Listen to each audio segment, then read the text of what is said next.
এদেশের সরকারি এবং বেসরকারি প্রায় 40% বিদ্যালয়ে, এটা হচ্ছে গণমাধ্যমের রিপোর্ট, বিদ্যালয়ে আপনার আধুনিক প্রযুক্তি নির্ভর বা প্রযুক্তি নির্ভর কোনো শিক্ষা কার্যক্রম নেই। 40%, কম কথা না। এবং সেটা গ্রামীণ অঞ্চলে আরো কঠিন অবস্থা। শহরে যদি কিছুটাও থাকে, কিন্তু গ্রামীণ অঞ্চলে এটার মানে এই ঘাটতি আরো তীব্র, আরো বেশি। আমরা সেই দেশে বসবাস করছি। আমাদের সামনে কত ফানুস দেখানো হয়েছে, মেট্রো রেল, উড়াল সেতু, ফ্লাইওভার, কত গাল ভরা গল্প আমাদেরকে বলা হয়েছে। কিন্তু একটা জাতির যে মেরুদণ্ড, তার যে উপযুক্ত শিক্ষা, সেই শিক্ষা কার্যক্রমকে ধ্বংস করে দেওয়া হয়েছে। এটাই ফ্যাসিস্টরা যুগে যুগে করেছে। আপনি বিভিন্ন দেশে যেখানে একদলীয় দুঃশাসন আছে, এক ব্যক্তির শাসন আছে, সেখানে এটাই দেখা যায়। ফ্লাইওভার করে তারা, কিন্তু স্কুল এবং হাসপাতাল তারা তৈরি করে, ওটা ভেঙে ফেলে। আজকে আপনি গ্রামগঞ্জে যাবেন, আপনি বিভিন্ন ইয়েতে যাবেন, জেলা শহরগুলোতে যাবেন, দেখবেন প্রাইমারি স্কুলের হাল এতই মানে খারাপ অবস্থা। আমি নিজের চোখে দেখেছি। আমার বাড়ির পাশে মালতীনগর হাই স্কুল বলে একটি স্কুল আছে বগুড়ায়। ওই স্কুলের ভিতরে উইপোকার ডিবি হয়েছে, এবং এরকম আরো বিপন্ন, বিপর্যস্ত এবং জীর্ণ দশা স্কুল এবং প্রাইমারি স্কুলগুলো। সুতরাং যে দেশে স্কুলের অবকাঠামো এত নিম্নমানের হয়, সে দেশে মানে ছেলেরা, শিক্ষার্থীরা, তারা তাদের মেধা চর্চার সুযোগ পাবে কেমন করে?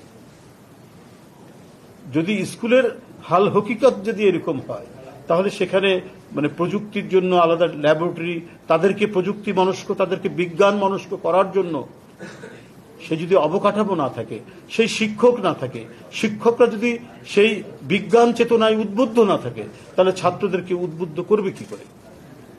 আমরা নজরুলের একটা কবিতা, থাকবো না কেউ বন্ধ করে, দেখবো এবার জগৎটাকে, এই কবিতা ক্লাস 7-এ পড়েই মানে আমাদেরকে অনেক কিছু উদ্বুদ্ধ করতো, যে আমরা বড় হলে বিজ্ঞানী হব আইনস্টাইনের মতো।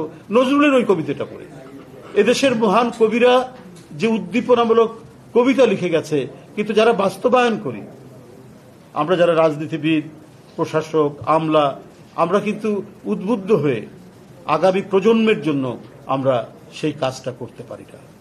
আমরা কি দেখি, যে ছাত্রলীগের নেতা তিনি দেশের প্রধান উপদেষ্টাকে হত্যা করার জন্য পরিকল্পনা করেছেন। আজকে যদি সত্যিকারের বিজ্ঞান নির্ভর, প্রযুক্তি নির্ভর মানে আমাদের শিক্ষা যদি ঢেলে সাজানো হতো, তাহলে শিক্ষার নাম নিয়ে, ছাত্রের নাম নিয়ে একটি ছাত্র সংগঠন থেকে তৈরি হওয়া একটি ছেলে, আপনার আজকেই আপনি খবরের কাগজে দেখুন যে তেজগাঁ ছাত্রলীগের সে সাধারণ সম্পাদক ছিল।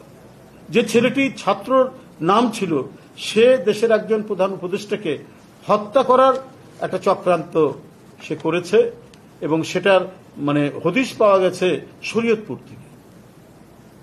কারণটাই একটাই, যে 15-16 বছর ধরে আপনার জ্ঞান চর্চা, বিজ্ঞান চর্চা এর মানে কোনো অবকাশ ছিল না বলেই আজকে মাস্তান তৈরি হচ্ছে, আজকে গুন্ডা তৈরি হচ্ছে। ছাত্র নামধারীদের দিয়ে কিভাবে মিছিল ভাঙানো যায়, কিভাবে মিটিং ভাঙানো যায়, এই প্রশিক্ষণ দেওয়া হয়েছে। আজকে যদি সত্যিকার অর্থেই সেই শিক্ষার পরিবেশ থাকতো, সত্যিকার অর্থেই এখানে প্রকৃত শিক্ষক যে জ্ঞান বিজ্ঞানের চর্চা করত, সে তার ছাত্রদেরকে সেভাবে গড়ে তুলত। এবং এই যে আজকে এখানে আমি এই ইউনিভার্সিটির ছেলেদের যে মননশীলতা এবং তাদের যে উদ্যম, তাদের যে এগিয়ে যাওয়া, তাদের যে আকাঙ্ক্ষা আমি আজকে দেখতে পেলাম, সেটা আরো বাড়ত, সারা দেশ থেকে ছড়িয়ে যেত।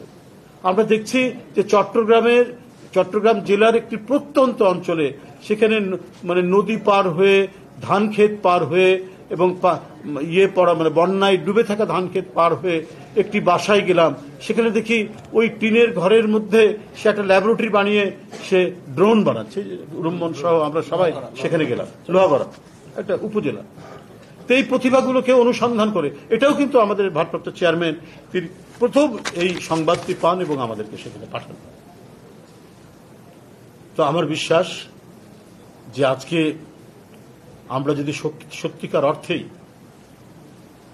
সেই শিক্ষা ব্যবস্থা গড়ে তুলতাম, যে শিক্ষা ব্যবস্থায় প্রথমে শিক্ষকদের প্রচুর প্রশিক্ষণ রয়েছে, যে শিক্ষকরা ছাত্রদেরকে উদ্বুদ্ধ করতে পারে জ্ঞান চর্চার ক্ষেত্রে, বিজ্ঞান চর্চার ক্ষেত্রে, সাহিত্য চর্চার ক্ষেত্রে, সেই জায়গায় আজকে প্রচুর ঘাটতি রয়েছে। আজকে প্রশিক্ষণের সুযোগ সেখানে সৃষ্টি হয় না, শুধু লোক দেখানো কিছু কাজ করা হয়েছে। কিন্তু যে ফাউন্ডেশন, যে ভিত্তি, আমার 5 তলা 10 তলা বাড়ি বা একটি দেশের যে একটা 10 তলা বিল্ডিং, সেখানে সেই বিল্ডিংটা দাঁড়াবে যে ভিত্তির উপর, আমি যদি সেই ভিত্তিটা যদি কাঁচা বাঁশের দিয়ে কাঁচা বাঁশের রড বানিয়ে সেটাকে যদি আমি ব্যবহার করি, তাহলে সেই ভিত্তি কিন্তু আপনার সেই ভিত্তির উপর দাঁড়ানো বিল্ডিং কিন্তু হুড়মুড় করে পড়ে একবারই ধ্বংস হয়ে যাবে। সেই মানে প্রচেষ্টাটাই গত 15-16 বছর ধরে হয়েছে। কিন্তু আমরা ব্যক্তিগতভাবে আমরা অত্যন্ত আনন্দিত, আমরা বিএনপি পরিবারের সাথে যারা যুক্ত, আমরা যারা বিএনপি করি, যে এই সমস্ত বিষয়ের দিকে এক গভীর অন্তর্দৃষ্টি নিয়ে যিনি কাজ করছেন তিনি আমাদের ভারপ্রাপ্ত চেয়ারম্যান তারেক রহমান। প্রতিনিয়ত এগুলো তো প্রথম পাতায়ও লেখা থাকে না, এই কথা, এই যে প্রতিভার কথা, একটি স্কুল কলেজের একটি ছেলের তার অবদানের কথা হয়তো ভিতরের পাতায় অথবা একেবারে শেষ পাতার আগের পাতায় নিচের দিকে ছোটভাবে হয়তো এই সংবাদটি আসে, কিন্তু এই সংবাদটিও তার দৃষ্টির বাইরে যায় না। সুতরাং আমরা একটি দুঃসহ পরিস্থিতি অতিক্রম করে এসেছি। আমরা এখন সেই স্বপ্ন পূরণ করতে হবে যে স্বপ্ন রয়েছে এই রেসিং কার যারা তৈরি করেছে তাদের মনের মধ্যে, তাদের মননের মধ্যে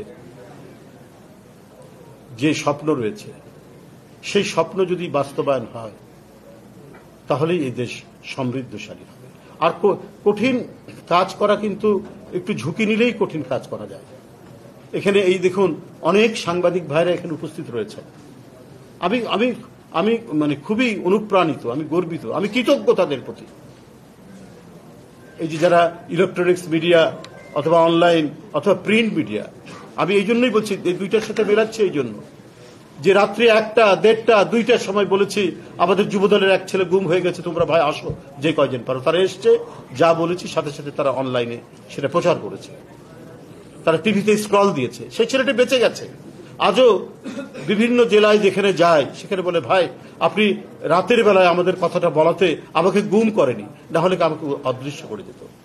এই কারণে তাদের প্রতি কৃতজ্ঞতা আমাদের জানাতে হবে। হয়তো তাদের যে মিডিয়ার মালিক হয়তো অন্য দল করতে পারে, কেউ হয়তো কি বলে ফ্যাসিস্টদের সাথেও থাকতে পারে, কিন্তু এই ছেলেগুলোতে দিন রাত তারা কাজ করেছে এবং আমাদের সংবাদগুলো নিয়ে ওই ফ্যাসিবাদের মানে বিষ বাষ্পের মধ্যে তারা আমাদের সংবাদগুলো প্রচার করেছে।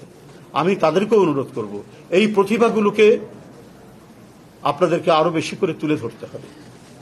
যারা ড্রোন বানাচ্ছে, যারা রেসিং কার বানাচ্ছে, যারা মঙ্গল গ্রহ নিয়ে পৃথিবী থেকে চিন্তা করছে, এই সংবাদগুলো আমরা আপনাদের কাছ থেকেই পাচ্ছি, আপনাদের মিডিয়ার থেকেই পাচ্ছি, কিন্তু এটা আরো বড় করে আপনাদেরকে প্রচার করতে হবে, যাতে করে সারা জাতি আরো ভালোভাবে জানতে পারে এবং সবাই যাতে এটাতে উদ্বুদ্ধ হতে পারে। আমি সকলকে ধন্যবাদ জানাচ্ছি। আজকে আমরা বিএনপি পরিবার সহ যারা এটার উদ্যোগ নিয়েছেন অত্যন্ত দ্রুত গতিতে, এবং আমি এই রেসিং কার বানানোর সাথে যারা যুক্ত রয়েছেন সেই হিরণ্ময় হাতিয়ার এদেশের, তাদেরকে জানাই আমি অভিনন্দন এবং অগ্রিম শুভেচ্ছা। এই জাতিকে আধুনিক বিশ্বে একটি অন্যতম জাতিতে পরিণত করার কারিগরের প্রথম পদক্ষেপ তারা নিয়েছে।